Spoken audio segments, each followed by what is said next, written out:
Some heroes run into burning buildings. Some carry the weight of others' lives in their hands.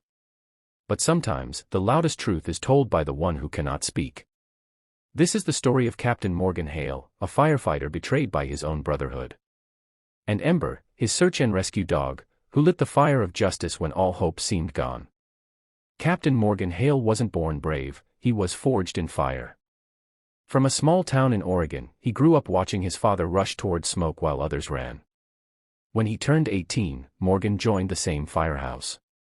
He became a legend, known for pulling a family of 5 from a collapsed motel, for refusing to leave a burning church until he found a missing child, for leading with grit and compassion.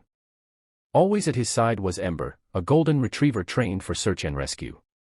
She wasn't just a dog. She was his partner, his shadow, and in the quiet hours, his only confidant. People in the city called them the Unbreakables. But even the strongest steel can be bent by betrayal. It happened during a routine warehouse fire. Morgan and his crew were inside when a backdraft erupted. Debris fell. Visibility vanished. He radioed out, 3 firefighters trapped, calling for air. He and Ember pushed deeper, found 2 alive. But the third, rookie Vince Carter, never made it out.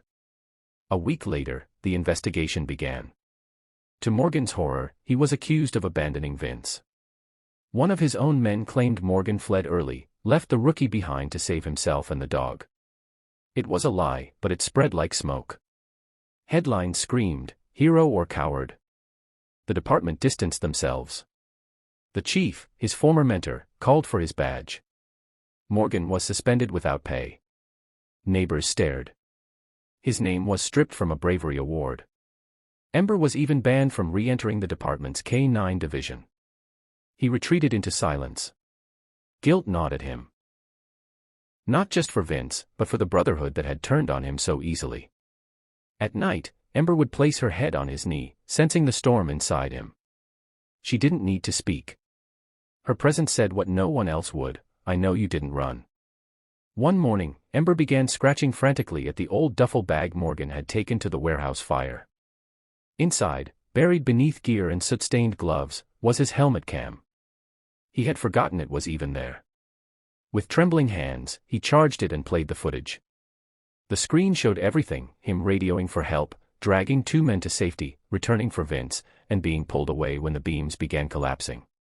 He had tried. He never ran. And then, clear as day, a voice from behind: "Forget it, Cap's already gone. It's every man for himself." It was the very firefighter who had accused him. Morgan sent the footage to the union, the press, and the department in one click. The reaction was explosive. Outrage flooded in. Firefighters who once doubted him spoke out in his defense. The accuser resigned. Under pressure and later faced charges for perjury. The city apologized publicly. Ember's ban was lifted. And Morgan. His suspension overturned. But he didn't smile. Instead, he held Ember's face in his hands, forehead against hers. "You saved me," he whispered. "You remembered what I couldn't." Morgan didn't return to the station. Instead, he founded Second Flame, a nonprofit helping wrongly accused first responders and training retired dogs like Ember to support veterans with PTSD. Ember became the face of the program, visiting firehouses, schools, even courtrooms.